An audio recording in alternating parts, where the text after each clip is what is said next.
Thank you for joining us. You're listening to the Beyond 50 radio program. I'm your host, Daniel Davis, and we're going to have a lot of fun with you today. Joining us here on the program is someone who believes we ought to just kind of hold on to our misery in a world gone mad.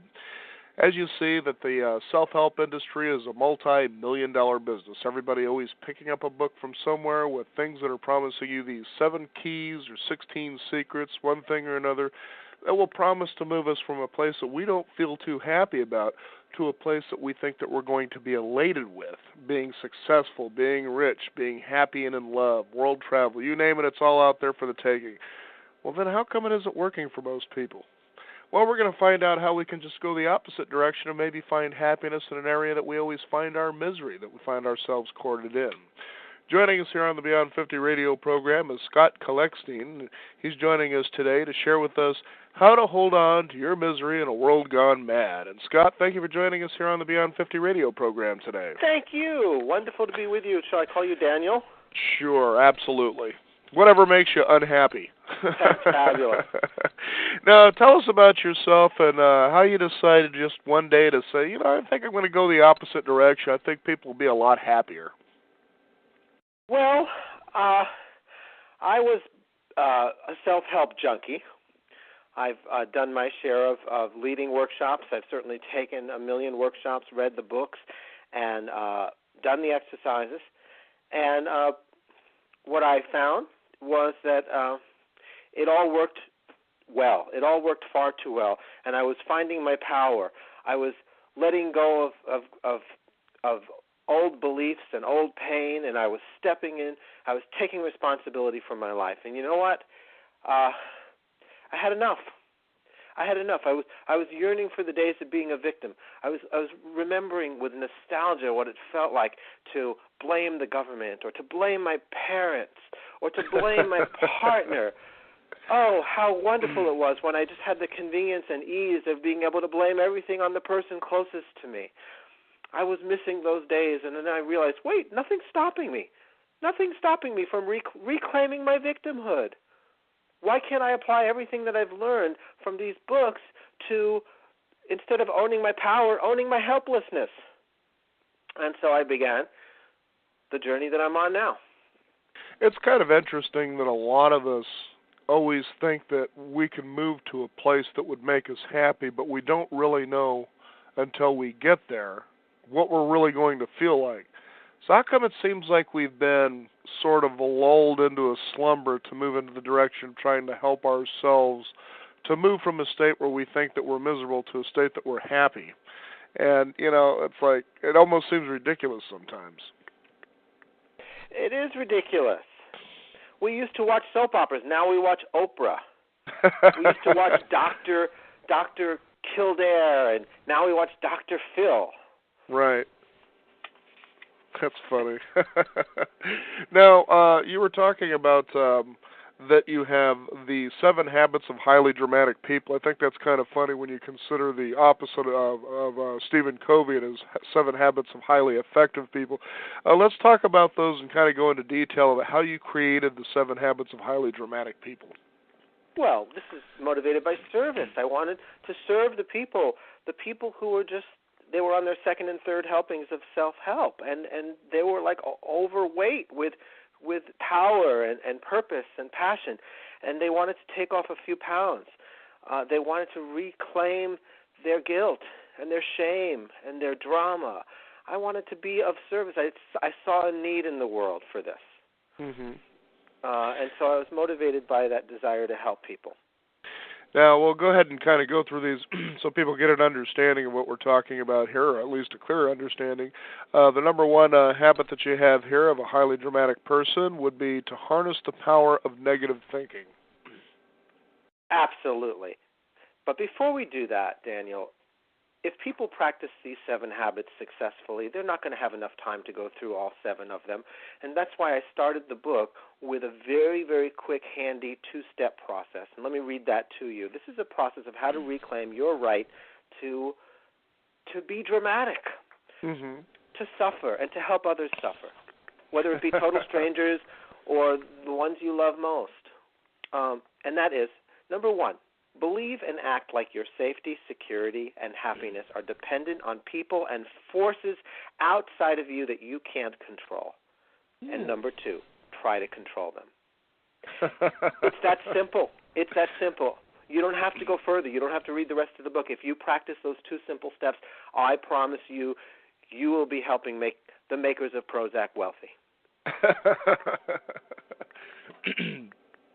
Now, we can go further into detail because we have time, but I just wanted to put out to the listeners to just practice those 2 simple steps. Believe Absolutely. that it's all out there, and then try to control everything. Very good. That seems simple enough. You have to start with the assumption that your happiness is outside of you, that you have to grab something, claim something, do something, create something, manifest something in order to be happy. So that fundamental assumption of I am not happy has to be the beginning of your journey. If you come from the assumption that you're whole and complete and that life is good, you're lost. You've got to start with the original guilt that Adam and Eve felt in the garden. There's something wrong with me. Got to start from there, and then you can build on that. That makes enough sense. I mean, Absolutely. After all, courting your own misery, after all, you'd figure out in this wild universe of 1 billion years of evolution and billions of years that you're the only one who can screw up no one can screw up quite the same way that you can. Daniel, you laugh, but that is one of the keys, to recognize the uniqueness of your drama.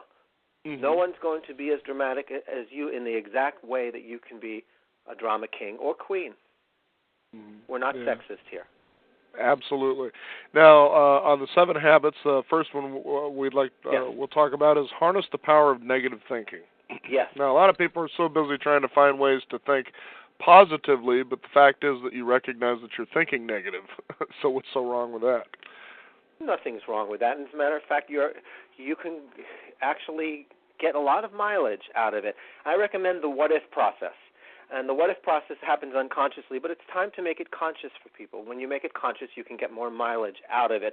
And, of course, you can certainly rack up those frequent fryer points when you get that mileage. So what the what-if process is, if I may share with you, Daniel, and your listeners, the what-if process is simply this. What if? What if I don't get what if that loan doesn't come through? What if I can't pay off my student loans? What if I'm always alone? You have to look at your life and your future and fill it with worst case scenarios. Worst case scenarios. People actually kind of do that anyway. But what's funny is how they try to fight something like that. Right. My job is to help them do it better. People don't do it enough. They start getting into this positive thinking stuff of visualizing positive outcomes. And let me tell you, that takes all the adrenaline out of your body. And what is a body without adrenaline? Right. What is a mind without worry? Mm-hmm. I worry, therefore I am. Interesting. Now, the number 2 habit that you have here is be busy until you're dizzy. Yes. I think a lot of workaholics will actually enjoy this particular one. It'll justify the fact that that's where they want to be, is working and working and working. Indeed. Work, and don't stop to smell the roses. Don't stop to look at the roses. Don't stop to still your mind. Don't stop. That's the key. Be busy till you're dizzy. Keep the TV on. You want to be overstimulated. You want to be endlessly answering those emails, even the ones about bigger penises. I don't care if you're a woman.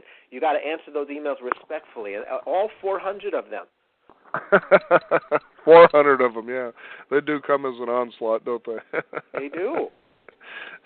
There's never any limit to how big your penis can be. I don't care if you're a man or a woman. You have to answer those emails because otherwise you'll free up your time to ponder who you are, and you'll start to get these grandiose ideas that you have a purpose and that there's something of value to resting or to having pauses in between sentences. You'll start to get into breathing, and you know what that leads to. Exactly. Now, number 3, you have a swinging good time. Have a swinging good time. Where are all the swingers out there? We need to have more swingers. In the 60s and the 70s, we had swingers. And now What we need are new millennium swingers. And I will define a new millennium swinger as somebody that goes from one extreme to the other, like a nice, well-mannered person who, after years of holding in their feelings, goes out on a rampage and hurts people. That's what I mean by swinger. You swing from one side of the pendulum to the other. Mm-hmm. Certainly would add to a colorful life, that's for sure. This is the secret of Instead drama. of sitting around being goody-goody all the time. Right. Now, these are things that people beyond 50 can actually do, too, right? Absolutely. These are, this is about pushing past what you think are your limits, freaking out, and then going back into your couch potato stance. Taking big, huge, unrealistic risks, and then having them fail, and then say, this proves it, life sucks. And then you go back into your hiding place. That's what we mean by swinging from one extreme to another. This is the foundation for a dramatic life. Interesting enough to court misery, so you don't have to worry about it anymore. Now, number 4 is leave your inner child alone without parental guidance. That ought to be a good one for most people. Indeed. Too many of us are actually talking to our inner child, being nice to our inner child, being validating to our inner child and to our emotions. And what happens is we grow and we mature and we become adults, functional adults that can make a difference in the world. And that's what I'm trying to stop. That's what we need to put an end to. Yeah, it sure is funny how a lot of people will spend so much time trying to find that inner child, give it nurturing, compassion, reassurance, and loving boundaries. Give it a spanking. Your inner child's a spoiled brat. Let's face it. Really? You know what my favorite affirmation is for the inner child? Get over it. Exactly. You know We're wasting so much time. What happens to my inner child when I say that affirmation is it freezes. It goes into a state of suspended animation and freezes up. And that's exactly what I want for all inner children out there, to not feel safe. Because when you don't feel safe, then you start acting in dramatic ways. And that's wonderful because all the world is a stage, Daniel. We're here to have good drama, to start wars. And that's what I want for the planet is more drama between countries, but it just doesn't happen between countries. It starts in your home. Right. True drama starts in your home. You have to start beating up on your inner child and beating up on other people's inner child and feeling guilty and resentful and scared. All that starts at home. Let's begin where we can have the most leverage. Because your paranoia is real. Absolutely. For those just tuning in, you're listening to Scott Kallichstein, and he is the columnist and author, and we're talking about the 7 Habits of Highly Dramatic People here on the Beyond 50 radio program, and thank you for joining us. Now, number 5 is set huge goals and maintain unrealistic expectations. That's a good one. Mm-hmm. Yes. You know, it's quite refreshing when there are so many people out there who they're taking one baby step at a time. They're proceeding gently towards their goals. And those kinds of people leave behind a slime trail of serenity, balance, and there's no fun in it. It's just too boring. The best is when you just reach for the mountaintop. You don't look down at your feet. You just reach for the mountaintop. Now, yes, you'll fall down, and yes, you'll judge yourself, and yes, you'll feel like a failure. You'll feel like a colossal failure, and that's what I want for all of us, to enjoy the fruits of failure. Well, I think it's necessary, too, because you actually feel for a change. I think sometimes when you move into an area where you think you want to be successful, trying to do all the right things through meditation, being quiet, contemplation, whatever you want to call it, but at times you're just not feeling anything. You know, you're not feeling I'm just kind of going nuts. You know, I want to just kind of let it go. And it's a good way to, I guess, relieve stress by actually pursuing it. So that's quite an interesting point there. Oh, absolutely. When you achieve emotional instability and emotional imbalance, there's no more boredom. There's no more boredom. You actually feel something all the time. You know, is it possible to sing a song? Sure, absolutely. I have my guitar here, and I wrote a song about how difficult it is in this society filled with Oprah and Deepak and Dr. Phil and all these people trying to help you, how difficult it is to hold on to our misery. And I wanted to write to help people with that process. So here it is. Absolutely.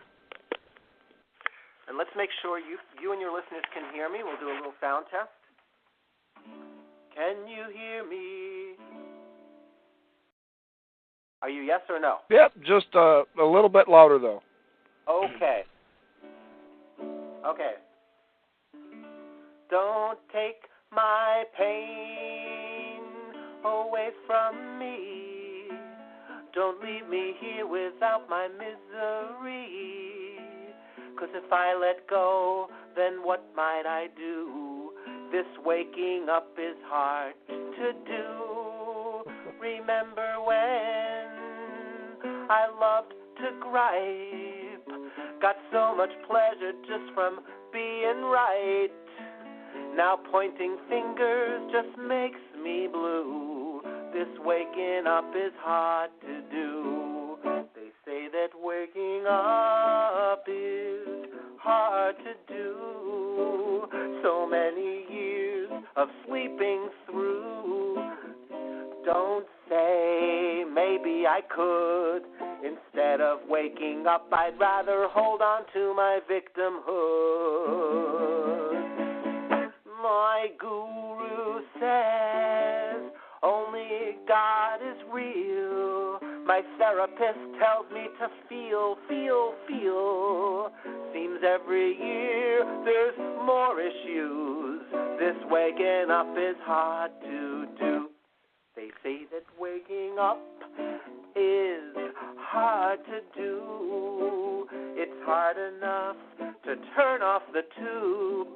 Don't say maybe I can. Instead of waking up, I think I'll stay in couch potato land. My challenges, you know they make me wiser. Wish I could grow without this fertilizer. Wish I could grow without doo-doo. This waking up is hard to do. Very good. Got a comment right here from one of our listeners, and it says that it's a pretty good song. Reminds me when people would just play music for a cause, then forget the song the next day. Well, thank you. Absolutely. Good job, they say. Now, number 6 on the 7 Habits of Highly Dramatic People, and yes. This is kind of an interesting one here. Judge your judgments. Yes, well, I had to write that after Eckhart Tolle, who's causing an epidemic on the planet of his job is helping people just become aware of their judgments without judging themselves. And that is just unthinkable. What's fun about that? Let me tell you, what's really cool is when you judge your judgments. And that's when you say, hey, what's wrong with me? I'm judging that person. Or, God, I thought I was over this. I thought I was over judging somebody. So it's when you beat yourself up for being judgmental. And it's one of the great pleasures of the dramatic life. Oh, it actually leads, by the way, if you do it right, it leads to a third level, which is beating yourself up for judging. And that's where you go, what's wrong with me? I should know better. I should have this down by now. Why am I beating myself up for judging somebody? So you start beating yourself up for that. It's so healthy. Yeah, makes you feel good about yourself from time to time. It sure does. It sure does. Very serious So it's business. sort of like one of the 10 Commandments should have been, thou shalt judge your judgments. That's something like that. But make sure you don't laugh about this, because at any point in the process, it can begin to seem ridiculous to you. And then you start laughing. And as soon as you start laughing, you lighten up and you stop judging yourself. So it's important to hold back the laughter. Ah, I see. Crying instead. To not be playful about this. This is serious business. Very serious. And the last and final one, number 7, get grounded in the 3 B's. Blame, blame, and blame. And boy, don't we love to do this. Forget the power of personal responsibility. Blame it on somebody else. Let them worry about it. Blame your parents, blame your friends, blame your partner, blame God, blame the Bush administration, blame the Clinton administration, blame. What else is there to do? That's one of the greatest joys of life, is to I just wish everybody, and we can do this, we can create an insurance company that it's not my fault insurance. No fault. It's not my fault. It's the government's fault. It's so healthy. That's funny. It's been really a pleasure to have you on the program. Just to think about the possibility of turning things around, I can see the inherent wisdom in what you're presenting here, especially in the 7 Habits of Highly Effective People, that it seems really to a particular degree that the more you dig out and you do this particular work, you just might actually become happier. Hey, look, I personally, that is not my goal, and I don't want anybody to endorse my work and thank me for making them happier. My job is to help people suffer, and AAHD is becoming more and more prevalent out there, and it's a disease, and I want to stop it. AAHD is the attention abundance happiness disorder. Now, I know that you do have a couple of affirmations. I'd like to go through a few of those in closing here to give people, something that they can chew on after they get done listening to the show that can possibly move them into the 7 Habits, which we'll be posting. Because after a show like this, people they're where do I go? How do I get this? How do I do this? Where's the CD? Where's the book? Exactly. Exactly. And, of course, people can go to my website and get more information on the 7 Habits and all that. And can I give that out? Absolutely. Go ahead. So it's scottsongs.com, www.scottsongs, scottsongs.com. A sight for soaring eyes, absolutely. Oh, yes, indeed. Now, these are affirmations that you can write down, you can repeat. It's best to say it and then to hold your breath until you turn blue, and then say the next one. So it's every day, in every way, I am stressing out over everything, real or imagined. And say it like you mean it. Every day, in every way, I'm stressing out over everything real or imagined. Real or imagined. Doesn't that cover all the bases? Everything is working together to conspire to bring the worst possible outcome to my doorstep. This is using the power of the secret. Yeah, the law of negative attraction. Absolutely. Life is against me and I am doomed. That's a good one. This or something worse is now manifesting for the highest cost to all concerned. Now here's one. I no longer have to work to create my drama. Drama happens effortlessly and naturally all around me. Now here's one to increase your level of drama self-esteem. Whatever calamity I can conceive, I can achieve. And finally, and this is one to repeat, when you wake up in the morning and before you go to sleep, make it the last thought in your brain. I always have everything I need to manifest everything I don't want, and all is hell in my world. That should be posted over the vanity in your bedroom. Absolutely. Every time you're brushing your hair, you should be saying to yourself, I always have everything I need to manifest everything I don't want, and all is hell in my world. I like that one. It kind of makes it a lively world there. Indeed. I mean, who wants good weather and 70 degrees all day, every day, actually? Well, we want to thank you for joining us here on the Beyond 50 radio program, Scott, and sharing with us the 7 habits of highly dramatic people, and showing that courting your misery in your world can actually be a thing worth pursuing. Rather than spending time trying to find ways to be happy, you might even find yourself happier by being miserable.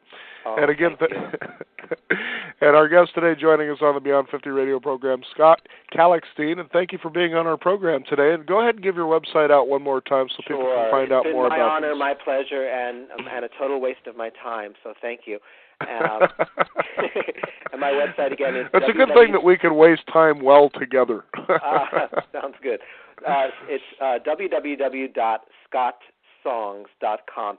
SCOTTSONGS.com. And if you go there and you find a lot of inspirational songs and great CDs and inspirational articles, don't believe a word of it. That's just that's an old past life that I'm trying to get off of my website.